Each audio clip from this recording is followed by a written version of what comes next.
Hello, everyone. My name is Mugdha. I'll be presenting on my Keystone thesis, Secular Justice, Human Rights at the Nexus of Indian Criminal Justice and National Security. I'd like to thank my thesis advisor, Professor Benjamin Siegel from the Department of History, for his support in this work. Essentially, my project looks at the way that Indian national security legislation disproportionately targets Muslims. India faces many legitimate national security threats. You can see here newspaper headlines detailing various terror attacks in India, city at gunpoint, war on Mumbai. The Indian government has a very real and pressing need to address these threats and to get justice. But like many nations, it struggles to balance its interest in national security with its duty to uphold human rights. Based on the way they prosecute these cases, there's a very clear trend of discrimination against Muslims to the extent where they will frame innocent people because in the eyes of these prosecutors, being a Muslim is as good as being a terrorist or as good as being a spy. They will also ignore the role of Hindu extremists and spies. So in the communal violence of Gujarat in 2002, for instance, you had hundreds of Muslims who were charged under the Prevention of Terrorism Act, while 0 Hindus were charged under that same law, despite engaging in that violence to a similar or even greater extent. Now, this trend of discrimination is rooted in communal tensions that define India's socio-political landscape. Muslims as a religious minority in India are often the victims of communal violence, and that includes violence that is structural, violence through the criminal justice system, for example. But this trend of discrimination, these flaws in execution, undermine the legitimacy of India's national security objectives. When you have officers who are focusing on one group to the extent that they will frame cases while ignoring the very royal perpetrators that are Hindus, they're derailing valuable resources, scarce resources into these cases that undermine the legitimacy of India's very pressing need to persecute or prosecute terrorists. Now, when I talk about security laws in India, my thesis looked at 4 specific examples. The Official Secrets Act of 1923, which criminalizes espionage, the Terrorism and Disruptive Activities Act of 1985. Parliament chose in 1995 not to renew it, so it did lapse, but was soon followed by the Prevention of Terrorism Act of 2002. This too was repealed a couple years later in 2004, leaving the Unlawful Activities Prevention Act of 1967. This remains the most contemporary piece of anti-terrorism legislation that is still in effect in India. Now, a common theme amongst all these laws is the prevalence of broad definitions.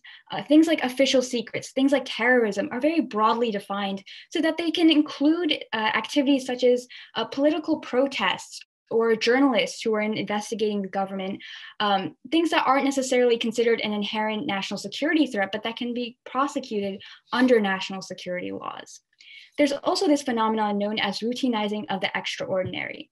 So TADA, when it lapsed in 1995, actually faced a lot of pushback based on its draconian measures, things like extending the period of incarceration for people or broadening police powers. It faced a lot of political opposition, which is why it lapsed. But those same measures were then recycled into POTA. And then when POTA was repealed, they were recycled into amendments to the UAPA. So even though you see that this legislation is dying, the specific measures are being reincarnated and still in effect to this day. Now, after people are charged under or accused under these laws, that's when they enter the criminal justice system. And they do have certain rights under the Indian Constitution as detainees. Things like the right to life, right to liberty, due process rights such as the right to a speedy trial are all codified and read into Articles 14, 19, 20, and 21 of the Indian Constitution. But in practice, they're often not realized. And because of the length and the severity of punishment in national security cases, such cases amplify the flaws in the criminal justice system, particularly where undertrials are concerned. So undertrials are people that have been accused of a crime, possibly even incarcerated, but not actually convicted of a crime. They haven't been found guilty yet. And India has the 18th largest undertrial population in the world and the 3rd largest in India. And Muslims are disproportionately represented in this undertrial population. Despite this, they do have a very high non-conviction rate, pointing towards a trend of false arrest, meaning that they're arrested based on arbitrary reasons, but the police aren't able to find the evidence to properly convict them because they haven't done this crime. So to explore these issues on a deeper level, I analyzed 3 memoirs of Muslims who had been incarcerated under national security charges in India. So there was My Days in Prison, written by Iftikhar Gilani. He was a journalist with the Kashmir Times who had been charged under the Official Secrets Act of harboring a government secret, a secret document.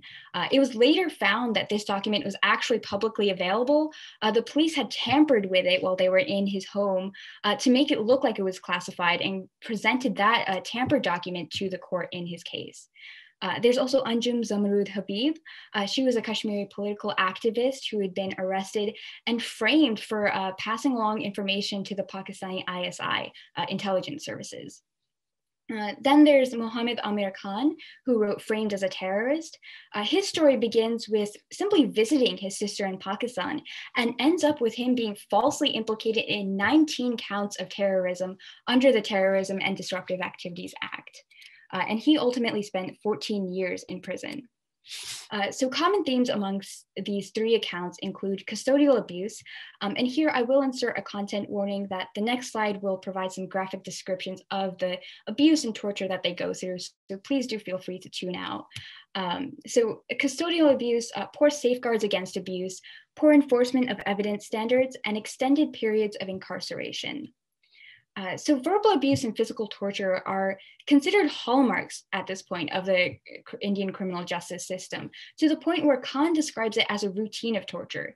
There was no need for police officers to consult on who was doing which task because they had done it so many times before. It was an actual routine. And you can see on the left here, he describes it as men who were genuinely angry and who had allowed their anger to destroy their humanity and their ability to feel compassion. They had beat him until he fell down and had blood coming out of his mouth. He had a broken jaw. And these experiences of abuse are common throughout all 3 narratives. Another commonality is the fact that a lot of this abuse is religiously based. You had verbal abuse targeting their religion. You had physical abuse that was derived from their hatred of Muslims. You had lack of accommodations, judges who would show an extreme bias, especially during times of heightened communal tensions.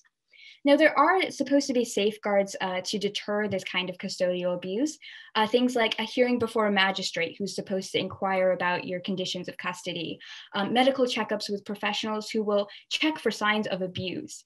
But police will use tactics to kind of circumvent these safeguards. So there's something known as Lakshman Jula, is an invisible form of torture, essentially, where they'll use things like iron rods rolled over your body, which can be incredibly painful, but also hard for a magistrate to spot during a hearing. There's also the fact that these detainees have to go back to police custody after their hearing. So police can use retaliation as a threat if their behavior is exposed. Then outside of police tactics, there are also other procedural obstacles, such as delays in magistrate hearings, or magistrates who altogether neglect to inquire about the conditions of their custody. Similar problems arise with medical checkups, especially where doctors will actively support police abuse because of their bias against Muslims who are charged with terrorism or espionage. Now, this torture can go on for extended periods of times because incarceration is often extended through remandations. This is a phenomenon known where judges, without either liberating or sentencing a person, will simply remand them back into police custody for their trial to be held at another date. There are often low evidentiary thresholds for remanding. Judges will be very quick to grant police requests to remand someone, and they'll often find arbitrary reasons, such as the presiding judge has changed, or a different lawyer than they were expecting had showed up to defend the client. And you can see here on the right, Habib describes this as taking a physical toll. During one point where for like the 4th time in a row her trial had been delayed, she felt as though her arms and legs had been broken, as if there was no life in her body. It was reaching a point where she could not bear it physically. And now I mentioned, in this last slide that there were low evidentiary thresholds, but police will often fail to even meet those low standards. They will use torture and threats against loved ones to coerce confessions. They will coerce witnesses into providing false testimony, coerce loved ones into giving up IDs and passports that can be used to fabricate evidence. You can see here on the left, Iftikhar Gilani talks about a police plan to plant explosives on him and frame him for terrorism. They had even gone so far to obtain a doctored opinion from the DGMI. And the judiciary is complicit in this in the way that they fail to scrutinize the evidence that comes into courts and is presented. Now, I'll quickly go over some recommendations that I discussed in my thesis. Some of them are legislative, so focusing on the letter of the law. Things like narrowing definitions, like we talked about earlier, terrorism and official secrets are very broadly defined, so becoming more specific in what that entails. Repealing certain provisions on bail and pre-charge detention.